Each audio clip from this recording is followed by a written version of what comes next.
कह सकते हैं कि अब जो उनकी सीटों में बढ़ोतरी देखने को मिलेगी, वैसे वहां एक दिग्गज नेता के तौर पर उभर रहे हैं। वोट चोरी का मुद्दा एक अलग से है, जिसको राहुल गांधी बिहार में भी और देश भर में भी विपक्ष तो वोट चोरी और बीजेपी और इलेक्शन कमीशन के साथ मिलीभगत का आरोप लगा रहा है। तो कुल मिला के ओबीसी ने भी एक अलग रास्ता चुन लिया है। क्या प्रशांत किशोर जिन मुद्दों को उठा रहे हैं, आपने कहा कि आक्रामक वो हर पार्टी पे हैं। नमस्कार, बहुत स्वागत है आपका। हम हर दिन आपके सामने आते हैं एक नए मुद्दे को लेकर। देश और दुनिया में क्या चल रहा है, किस मुद्दे को लेकर क्या कुछ बयानबाजियां हो रही हैं। लेकिन आज बात करेंगे बिहार की। बिहार की चर्चा करना इसलिए ज़रूरी है क्योंकि बिहार में इस वक्त पूरा चुनावी माहौल चल रहा है और सभी पार्टियां ज़बरदस्त तरीके से बिहार में प्रचार कर रही हैं, रैलियां कर रही हैं और एक दूसरे पर निशाना साध रही हैं। हम बात करें महागठबंधन की तो आपने देखा होगा राहुल गांधी की कुछ दिन पहले वोटर अधिकार यात्रा निकली, उसके बाद तेजस्वी ने यात्रा निकाली। अब खबर ये आ रही कि असदुद्दीन ओवैसी भी सीमांचल के इलाके में यात्रा निकालने जा रहे हैं। तो यात्राओं का दौर जारी है महागठबंधन की तरफ से। दूसरी तरफ हम एनडीए की बात करें तो एनडीए में भी प्रधानमंत्री मोदी से लेकर गृहमंत्री अमित शाह, तमाम बड़े मंत्रियों ने बिहार में कमान संभाली हुई है। लगातार जनसभाएं हो रही हैं और इस बार सरकार बनाने का फिर से दावा एनडीए बिहार में कर रही है। लेकिन आज चर्चा करेंगे कांग्रेस पार्टी की। सीडब्ल्यूसी की एक बैठक हुई बिहार में आज। दरअसल इसकी चर्चा करना इसलिए ज़रूरी है क्योंकि बहुत ही लंबे वक्त के बाद बिहार में सीडब्ल्यूसी की ये बैठक हुई। आप मान के चलिए आज़ादी के बाद शायद ये पहली बैठक होगी सीडब्ल्यूसी की बिहार में। करीब करीब आप 80 से 85 साल बाद मानकर चलें कि ये बैठक वहाँ पर हो रही है। इस बैठक का मकसद ये था कि कांग्रेस में जान फूंकना, कार्यकर्ताओं को एक्टिव करना और आगामी चुनाव की रणनीति को बनाना। और जब प्रेस कॉन्फ्रेंस हुई आज इस बैठक में, चाहे कन्हैया कुमार हो, चाहे पवन खेड़ा हो, चाहे जयराम रमेश हो, सभी ने एक सुर में कहा कि दरअसल बिहार में बेरोजगारी बहुत ज़्यादा है, वोट चोरी हो रही है, इलेक्शन कमीशन और बीजेपी पर फिर से आज सवाल उठाए गए। तो कुल मिला के इन्हीं मुद्दों के इर्द गिर्द आज ये प्रेस कॉन्फ्रेंस रही। सीडब्ल्यूसी की बैठक क्यों महत्वपूर्ण है? आपने देखा होगा 2023 में तेलंगाना में भी कांग्रेस पार्टी ने दरअसल इस बैठक को किया था और वहां पर इस बैठक का जबरदस्त फायदा उसको मिला था, जीत हासिल हुई थी। अब कांग्रेस पार्टी ये चाह रही है कि जो तेलंगाना में जीत हासिल हुई इस बैठक के बाद, बिहार में अब ये बैठक हुई है, बिहार में भी उससे इस बैठक के बाद कुछ करिश्मा दिखेगा। कांग्रेस पार्टी को लेकर बिहार में कई तरह के कयास लग रहे हैं। सीटों के बंटवारे को लेकर कई सारी खबरें आ रही हैं। आज तो खबर यहां तक आई कि 70 से 75 सीट कांग्रेस पार्टी मांग रही है, आरजेडी 140 से 145 सीट और बाकी जो घटक दल हैं उनको, किसी को 15 वीआईपी और बाकी जो और घटक दल हैं महागठबंधन के उनको 20, किसी को 25, इस तरह के ये एक समीकरण बन रहा है। सूत्रों के हवाले से खबर आ रही है, इस पर फाइनल मोहर नहीं लगी है। लेकिन बिहार में चल क्या रहा है? सीडब्ल्यूसी की बैठक के बाद कांग्रेस में क्या ये बैठक नई जान फूंक पाएगी? क्या राहुल गांधी ने जो यात्राएं की हैं, जो मुद्दा उठा रहे हैं, क्या वो इम्पैक्ट करेगा? इन्हीं तमाम सवालों के साथ मेरे साथ दो सहयोगी हैं, जूही और शिवानी, दोनों से चर्चा करते हैं। शिवानी तो बिहार से ही आती हैं तो बहुत अच्छे से हर बार बताती हैं बिहार की पॉलिटिक्स को लेकर। आज शिवानी, बहुत बैठक जो सीडब्ल्यूसी की हुई, करीब करीब आप मान के चलिए आज़ादी के बाद 80-85 साल के बाद ये बैठक हुई। कांग्रेस ने जिस तरह से तेलंगाना में 2023 में इस बैठक को किया, कांग्रेस का ये मानना है कि उसको ज़बरदस्त फ़ायदा हुआ इस बैठक के बाद। वहाँ पर कांग्रेस पार्टी को जीत भी मिली, काफ़ी मजबूत भी हुई। अब उसको ये लग रहा है कि इस बैठक के ज़रिए बिहार में वो अपने आप को मजबूत बनाए और कुछ करिश्मा हो जाए। पहला सवाल तो सीडब्ल्यूसी की बैठक को लेकर है और दूसरा सवाल बिहार में जो इस वक्त बयानबाजियां, जो मुद्दे चल रहे हैं, क्योंकि आज भी इस बैठक में वोट चोरी से लेकर, बेरोजगारी से लेकर, महंगाई से लेकर तमाम ऐसे मुद्दे कांग्रेस ने उठाए। शंकर, सबसे पहले आज की अगर बैठक की बात करें, सीडब्ल्यूसी की ये जो बैठक हुई है बिहार में कांग्रेस की, ये बैठक बहुत ज़रूरी था क्योंकि कहीं ना कहीं कांग्रेस महागठबंधन के में जब चुनाव लड़ रही है आरजेडी के साथ, तो ऐसा लग रहा था कि मुख्य चेहरा जो इस महागठबंधन का है वो आरजेडी है। लोग भी आमतौर पर यही समझते हैं कि कांग्रेस और आरजेडी एक ही है, चुनाव में एक ही है। हालांकि हर एक दल की, हर एक घटक दल की एक अपनी महत्वता होती है और कांग्रेस के लिए कहीं ना कहीं अपने संगठन को मजबूत करना बिहार में बहुत ज़रूरी है क्योंकि वहाँ पर ये पार्टी लगातार चुनाव दर चुनाव हम देख रहे थे कि कमज़ोर पड़ती जा रही थी। ऐसे में ये बैठक जो है उनके संगठन को मजबूती देने के लिए ज़रूरी है।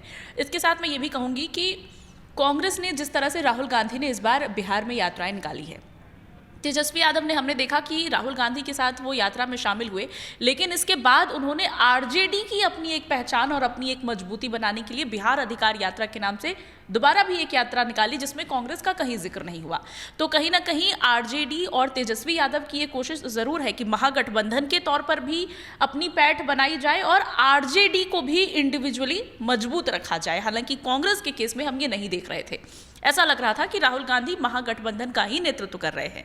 ऐसे में जब कांग्रेस की इंडिविजुअली एक घटक दल के तौर पर अपनी मजबूती बनाने की बात आ जाती है, तो ये बैठक सीडब्ल्यूसी की बहुत ज़रूरी थी और इस बैठक का निश्चित फायदा भी कांग्रेस को कहीं ना कहीं मिलेगा। इस वक्त बिहार में जिस तरह की सियासी सरगर्मी है, प्रशांत किशोर भी मैदान में है, हालांकि ऐसा लग नहीं रहा कि बहुत मजबूती से है। वजह यही है क्योंकि उस पार्टी में केवल एक चेहरे के तौर पर वही दिख रहे हैं। संगठन, ग्रुप, कोई और बड़ा चेहरा, कोई और बड़ी गतिविधि नहीं दिखाई दे रही। प्लस वो सबके ऊपर हमला कर रहे हैं, कभी राहुल गांधी पर, बीजेपी पर भी, सबको आड़े हाथों ले रहे हैं। वो किसी के साथ नहीं है। बीजेपी और महागठबंधन, एनडीए और महागठबंधन, ये दो ही प्रमुख चीज़ें, पार्टियां विरोधी एक दूसरे की नजर आ रही हैं इस वक्त। और कांग्रेस के लिए अपनी साख, अपनी धुरी एक घटक दल के तौर पर भी महागठबंधन में मजबूत रखना बहुत ज़रूरी हो गया था। और इस बार जो जनता का रुख जिस तरह का नजर आ रहा है, फिर चाहे हम वोटर अधिकार यात्रा की बात करें या बिहार अधिकार यात्रा की बात करें, जनता का मूड बदला हुआ नजर आ रहा है, बदला हुआ नजर आ रहा है। अगर हम ये नहीं कहेंगे कि जीत जाती है महागठबंधन की सरकार। बदलाव ये जो आपने प्रशांत किशोर का जिक्र किया अभी, तो क्या प्रशांत किशोर जिन मुद्दों को उठा रहे हैं, आपने कहा कि आक्रामक वो हर पार्टी पे हैं, बीजेपी पर भी हैं, वो कांग्रेस पर भी हैं, वो आरजेडी पर भी हैं, वो बाकी दलों पर भी हमलावर हैं, वो मुद्दे कह रहे हैं कि मैं तो बिहार की बात कर रहा हूँ केवल। क्या आपको लग रहा है प्रशांत किशोर या फिर जो मुद्दे उठा रहे हैं वो इफेक्टिव नज़र आ रहे हैं धरातल पर, या फिर कांग्रेस पार्टी और महागठबंधन जो मुद्दों को उठा रहा है, वोट चोरी से लेकर, बेरोजगारी से लेकर, महंगाई से लेकर, ये ज़्यादा? महागठबंधन के मुद्दे और प्रशांत किशोर के मुद्दे अगर देखा जाए शंकर, तो अलग अलग नहीं हैं। दोनों ही बिहार के जो वास्तविक मुद्दे हैं, पलायन, बेरोजगारी, गरीबी, इन चीज़ों को उजागर कर रहे हैं। वोट चोरी का मुद्दा एक अलग से है, जिसको राहुल गांधी बिहार में भी और देश भर में भी उठाने की कोशिश कर रहे हैं। तेजस्वी का भी साथ इसमें उनको मिल रहा है। तो मुद्दों की अगर बात करें तो प्रशांत किशोर के मुद्दे भी करीब करीब वही है जो महागठबंधन मुद्दे उठा रहा है। लेकिन प्रशांत किशोर के साथ समस्या यहाँ आ रही है, जैसा कि मैंने पहले कहा, वो एक इंडिविजुअल दिख रहे हैं उस पूरी पार्टी में और कोई नज़र नहीं आ रहा, उसका बहुत मजबूत संगठन नहीं है। और प्रशांत किशोर की राजनीति में मुझे जितनी थोड़ी बहुत समझ है, वो हर किसी पर हमलावर हो जा रहा है। अभी उनको मानहानि का नोटिस 200 करोड़ का भेजा है बीजेपी के नेता की तरफ से, मंत्री पर जो उन्होंने आरोप लगाए। तो इस तरह की जब आप बयानबाजी करते हैं तो एक बहुत चिढ़े हुए नेता के तौर पर वो पेश होते हैं कि इनको हर चीज़ से समस्या है। और सल्यूशन क्या है आपके पास? आप ये कहते हैं कि बिहार की ये समस्या है, लेकिन सल्यूशन क्या है? आप उसको कैसे फिक्स करेंगे? वो तो सबको पता है। लेकिन तेजस्वी यादव जब थोड़े ही समय के लिए कार्यकाल जब उनका रहा, उन्होंने रोजगार दिए और उस बार पे उस चीज़ को वो भुनाते भी हैं कि हमने 18 महीने की या कितने महीने की उनकी सरकार रही थी और इसमें उन्होंने रोज़गार के लिए काम किया, बहुत सारी ऐसी चीज़ें की जिसके बारे में वो बात कर रहे थे कि मैं ये सोल्यूशन दूंगा। तो महागठबंधन में कहीं ना कहीं अब लोगों को होप दिखने लगा है। और कांग्रेस की अगर विशेष करके बात करें तो मुझे लगता है कि अगर बहुत ज़्यादा एकदम रिवोल्यूशनरी सीट नहीं तो भी इम्प्रूवमेंट निश्चित इस बार बिहार में कांग्रेस को देखने को मिलेगा। ठीक है, जो क्या आप लग रहा है कि इम्प्रूवमेंट होगा, कांग्रेस पार्टी कुछ सीटें यहाँ पर गेन करेंगी, क्योंकि सीडब्ल्यूसी की बैठक हुई और रणनीति तो यही कि कांग्रेस को मजबूत किया जाए। एक तरह से एकजुटता भी कांग्रेस पार्टी ने यहाँ पर दिखाई है। दूसरा सवाल जो प्रशांत किशोर को लेकर था और कांग्रेस पार्टी के मुद्दों को लेकर था, उसको लेकर भी आप क्या सोचते हैं कि वाकई में जो प्रशांत किशोर मुद्दे उठा रहे हैं, क्या उनको जनता एक्सेप्ट कर पाएगी? क्योंकि राहुल गांधी और विपक्ष तो वोट चोरी और बीजेपी और इलेक्शन कमीशन के साथ मिलीभगत का आरोप लगा रहा है। तीसरा ये है कि सीमांचल का जिक्र बार बार आता है बिहार की राजनीति की जब बात आती है। अभी आप जिक्र भी कर रही थी कि ओवैसी भी एक यात्रा निकाल रहे हैं, पहले राहुल गांधी ने निकाली, फिर तेजस्वी, अब असदुद्दीन ओवैसी भी यात्रा निकाल रहे हैं। बार बार वो कह रहे थे कि गठबंधन में शामिल करिए आरजेडी को, कांग्रेस को। जब उन्होंने नहीं किया, आज तो आरजेडी की तरफ से कह भी दिया गया कि भैया आप सभी सीटों में क्यों नहीं लड़ लेते हैं, 6 सीटें क्यों मांग रहे हैं आप? तो कुल मिला के ओवैसी ने भी एक अलग रास्ता चुन लिया है। तो किस तरह से आप देखते हैं सीमांचल में अगर ये यात्रा ओवैसी निकाल रहे हैं, क्या वोटों पर प्रभाव पड़ेगा? मुस्लिम मतदाता जिस तरह से सीमांचल में कई ज़िले ऐसे हैं वहाँ पर खासा प्रभाव रखते हैं। देखिए शंकर, सबसे पहले मैं ये कहूँगी कि जो हम आते पहले सीडब्ल्यूसी की मीटिंग को लेकर, देखिए कांग्रेस जो अपनी स्थिति है देश भर में कहीं ना कहीं उसको सुधारने की कोशिश करे। और बिहार की राजनीति की अगर हम बात करते हैं तो बिहार की राजनीति कहीं ना कहीं केंद्र तक पहुंचती है और वहां भी सरकार स्थापित करने में बहुत बड़ी भूमिका निभाती है। और ऐसे में जो कांग्रेस अपनी जो मौजूदगी जो वजूद खो चुकी है कहीं ना कहीं बिहार में उसको फिर से संवारने के लिए ये CWC की बैठक रखी गई है, जो कि बेहद अहम है और दिन भर इसकी चर्चा हर तरफ हो रही है। और आपको बताते चले तकरीबन इसमें 170 के करीब जो है नेता शामिल हुए। कांग्रेस के तमाम जो बड़े दिग्गज है जो दूसरे राज्यों से हैं यहाँ आके शिरकत करते नजर आए। किसी वेणुगोपाल की बात कर ले, चाहे जो राहुल गांधी है, इसके अलावा भी जो अन्य नेता रहे हैं, सलमान खुर्शीद रहे, तमाम लोग यहाँ पहुंचे और अपनी अपनी ओपिनियन लेके वहाँ बैठे और अपनी अपनी बातें कही।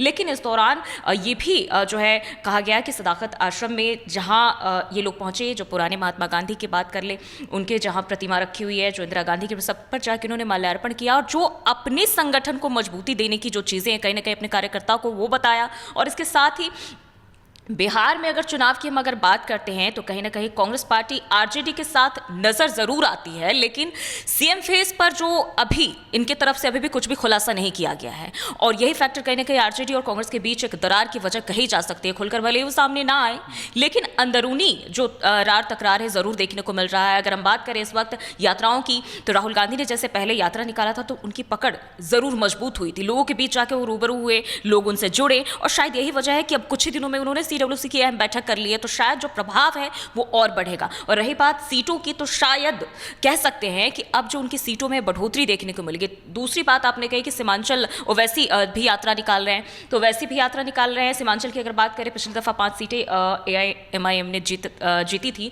और उसके बाद से भले ही पार्टी में बाद में जो कुछ भी हुआ, लेकिन अभी अगर हम बात करें तो अभी भी ओवैसी यही कह रहे हैं कि हम सीमांचल में जो मुस्लिम वोटर्स हैं उन पर उनकी अच्छी पकड़ मानी जाती है। और जो आम जनता है, जो मीडिया में इस वक्त खबरें आ रही है, उनका भी कहना है, जो वहाँ के लोग हैं, कि भाई ओवैसी ने हमारे लिए किया है। चाहे आरजेडी ने कह दिया, अभी वो प्रवक्ता का बयान सुन रहा था कि बी टीम है ये भारतीय जनता पार्टी की ओवैसी, तो गठबंधन में शामिल करने का कोई मतलब बनता है? हाँ, इसी पे मैं आ रही थी। वो कह रहे हैं कि भाई ये बीजेपी की बी टीम है, लेकिन अब इसको लेकर ओवैसी ने साफ कर दिया है कि बी टीम कौन है। हमने तो अपनी तरफ से प्रस्ताव दिया है, हम अगर होते तो हम प्रस्ताव देते ही नहीं, लेकिन अगर हमने प्रस्ताव दिया है यानी कि हम अपनी तरफ से क्लियर है। तो हमारी तरफ से जो प्रस्ताव है गठबंधन में शामिल करने का वो दिया गया, बावजूद इसके जो है इस पर कोई एक्शन नहीं लिया गया। वहीं अगर हम आरजेडी की बात करते हैं तो आरजेडी कह रही है कि भाई अगर आपको लड़ना है पूरी सीटों पर लड़ जाओ। और इसको लेकर जो सियासी सरगर्मी है कहीं ना कहीं वो तेज़ देखी जा रही है। सीमांचल में मुस्लिम की पकड़ जो है मुस्लिम वोटर्स की बहुत ही ज़्यादा है और ऐसे में ओवैसी वहाँ एक दिग्गज नेता के तौर पर उभर रहे हैं। और ऐसे में ओवरऑल अगर हम देखें, साथ ही साथ आरजेडी की अगर हम बात करते हैं तो आरजेडी की तरफ से अब रुख स्पष्ट कर दिया, दरवाजे बंद कर लिए कि भाई आप अकेले लड़ो। क्योंकि यहाँ भी एक जो सबसे ज़्यादा चर्चा में जो बात चल रही है वो ये कि कहीं ना कहीं अगर ओवैसी महागठबंधन में शामिल होते हैं तो बिहार की राजनीति में इसका बड़ा असर देखने को मिल सकता है और तेजस्वी के सीएम बनने में ये बहुत बड़ी चुनौती जो है बनकर सामने आ सकती है। और यही वजह है कि कहीं ना कहीं लालू यादव ओवैसी से दूरी बना रहे हैं और दरकिनार कर रहे हैं। और ऐसे में देखना होगा कि अब बिहार में क्या कुछ निकल के सामने आएगा, क्योंकि इस वक्त जो सियासी सरगर्मी है वो बहुत तेज़ है। और अगर हम बात करें तो बैठकों का दौर भी जारी है, तमाम जो दल है अपनी अपनी यात्राएं कर रहे हैं। साथ ही साथ दूसरी तरफ अगर हम देखें जहाँ CWC की बैठक या बीजेपी भी जो है आज से बैठक शुरू कर रही है, तो सीटों को लेकर चर्चा होगी। लेकिन अब कांग्रेस की अगर हम बात करते हैं तो कांग्रेस ने सीएम फेस से अभी भी कुछ भी पर्दाफाश नहीं किया है, जिसको लेकर भी इस बैठक के बाद भी आरजेडी के अंदर जो है खलबली थोड़ी देखने को मिल रही है। एक आखिरी सवाल जाते जाते शिवानी, जिस तरह से जूही ने भी कहा कि मुख्यमंत्री के चेहरे को लेकर सस्पेंस है, क्या ये वजह है कि घटक बाकी दलों को गठबंधन में शामिल नहीं करना क्योंकि मुख्यमंत्री के चेहरे को लेकर फिर एक मत नहीं बन पाना? क्योंकि अगर आरजेडी और कांग्रेस दोनों तो क्लियर हैं एक तरह से, हालांकि बाद में तो एक चेहरा तो आपको देना ही पड़ेगा आखिरी वक्त में जो भी होगा चुनाव के बाद। कांग्रेस भी जानती है कि बड़े भाई की भूमिका में आरजेडी है, तो बहुत ज़्यादा वो दबाव नहीं बना पाएगी। तो क्या ओवैसी को शामिल नहीं करना और बाकी दलों को शामिल नहीं करना एक वजह ये भी हो सकती है कि मतभेद बहुत ज़्यादा हो जाएंगे, जितने कम दल रहेंगे या कितने गठबंधन में कम लोग रहेंगे हमारी बात इतनी ज़्यादा मानी जाएगी? दो चीज़ें हैं शंकर इसमें। पहली चीज़ ये है कि जैसा कि आपने भी कहा और बिहार की जनता भी यही समझ रही है कि कांग्रेस जो है वो छोटे भाई की भूमिका में है, बड़ी पार्टी वहाँ आरजेडी है। कांग्रेस सबसे पहले ये कोशिश करेगी कि मजबूरी ना रह जाए उसकी कि तेजस्वी ही हमारे मुख्यमंत्री होंगे, ये बोलना। किसी भी गठबंधन में या पैक्ट में जब हम हिस्सा बनते हैं तो कोशिश ये होती है कि हम भी मजबूत रहें, बराबरी पे रहें। कांग्रेस की एक तरफ कोशिश ये है कि वो अपने बराबर का कद वो आरजेडी की तरफ खड़ा करे। अगर एकदम इक्वल नहीं हो पाता है तो फिर भी एक इतनी मजबूत सीट पर पकड़ रखे कि अपनी बात वो कह सके, मजबूरी ना हो जाए उसकी आरजेडी की हर हाँ में हाँ मिलाना। और दूसरी बात यह है, ओवैसी की जहाँ तक बात आती है, ओवैसी के साथ समस्या ये है कि ओवैसी जब बोलते हैं, जब वो किसी भी दल का हिस्सा नहीं होते तो वो आड़े हाथों लेते हैं लालू यादव को भी, तेजस्वी यादव को भी, बीजेपी को भी। और ऐसे में अब विधानसभा चुनाव के मद्देनज़र जब वो सामने से प्रस्ताव रख रहे हैं कि मुझे महागठबंधन में शामिल करो, तो आरजेडी वो गलती नहीं करना चाहती शायद जो नीतीश कुमार के साथ उन्होंने कई बार की है। ओवैसी की जो वो सोचते हैं, उनका जो ओपिनियन है वो समझ नहीं आ रहा है। ऐसा लग रहा है कि विधानसभा चुनाव के मद्देनज़र वो ये अपॉर्चुनिटी अपने पाले में लेना चाहते हैं। महागठबंधन का दरअसल वो इस्तेमाल करना चाहते हैं अपने फ़ायदे के लिए। महागठबंधन को उनसे बहुत फ़ायदा नहीं होने जा रहा है। जहाँ कहीं भी ओवैसी कंटेस्ट करते हैं हम देखते हैं कि उस सीट से बीजेपी जीत जाती है। अक्सर ऐसा ही होता है। और पिछली बार तो चारों विधायक आरजेडी में शामिल हो गए। बिल्कुल, और बिल्कुल तो उनका कुछ मूड नहीं टटोला जा सकता। ऐसा लग रहा है कि महागठबंधन में अगर ओवैसी शामिल होते हैं तो ओवैसी को महागठबंधन फेवर करेगा। छोटा कमेंट मैं चाहता हूं कि ये जो यात्रा निकाल रहे हैं ओवैसी, क्या इससे आपको लगता है कि कुछ इम्पैक्ट पड़ेगा? सीमांचल में उनका बहुत मजबूत पकड़ है ओवैसी की, वो पकड़ उनकी मजबूत रहेगी। मुस्लिम वोट बहुत है उनके पास। लेकिन पूरे बिहार की अगर हम बात करें ओवरऑल, तो ओवैसी की ये विडंबना है कि वो मजबूती उनको हर जगह नहीं मिलती है। और मैं नहीं समझती कि एक यात्रा से ये बदलने भी वाला है। और कारण यही है, उनकी भी स्पष्ट रणनीति समझ ही नहीं आती शंकर। वो पूरे बिहार की, समूचे बिहार की बात ही नहीं करते। वो एक वर्ग विशेष की बात करते हैं, एक समुदाय विशेष की बात करते हैं। और वैसा नेता हर जगह लोगों को नहीं चाहिए। ठीक है, ये ओवैसी का वोट बैंक है शुरू से ही। और कुछ नेता तो ये आरोप भी लगा रहे हैं कि भैया आप जिस तरह से हैदराबाद में आप जाइए, बिहार में क्यों आ रहे हैं, यहाँ पर आपका क्या जनाधार है, इस तरह के भी आरोप प्रत्यारोप खूब लग रहे हैं। लेकिन बहरहाल जो भी होगा, ये आने वाले वक्त में तस्वीर साफ हो पाएगी। बिहार में सीटों के बंटवारे को लेकर भी पेंच फंसा हुआ है। हालांकि सूत्रों के हवाले से जो खबरें लगातार सामने आ रही है उस पर फाइनल मोहर लगनी बाकी है। अब देखते हैं कि CWC की इस बैठक के बाद कांग्रेस में क्या कोई चमत्कार, कोई करिश्मा बिहार में कर पाती है कांग्रेस पार्टी। और जो आरोप लगा रही है, जिस तरह वोट चोरी से लेकर, बेरोजगारी से लेकर, महंगाई से लेकर, ये आरोप जनता तक कितने पहुंचा पाती है। और क्या एनडीए के खिलाफ जो रणनीति महागठबंधन तैयार कर रहा है उसमें वो कितना कामयाब हो पाता है। इस वीडियो पर आप अपनी राय ज़रूर दीजिएगा। और जाते जाते आपके लिए एक सवाल छोड़कर जा रहे हैं कि बिहार में इस बार आपको क्या लग रहा है, सरकार किसकी बनने जा रही है? क्योंकि तीसरा विकल्प प्रशांत किशोर को भी लोग मान रहे हैं, वोट कटवा उससे मान रहे हैं कि प्रशांत किशोर की पार्टी जो है वोट काटेगी। वोट काटेगी तो किसको नफ़ा होगा, किसको नुकसान होगा, ये आने वाले वक्त में तस्वीर साफ हो पाएगी। इस पर आप अपनी ज़रूर राय दें। फिलहाल मुझे और दोनों सहयोगियों के, जूही और शिवानी को दीजिए इजाज़त। कल हम फिर हाजिर होंगे किसी नए मुद्दे के साथ। नमस्कार।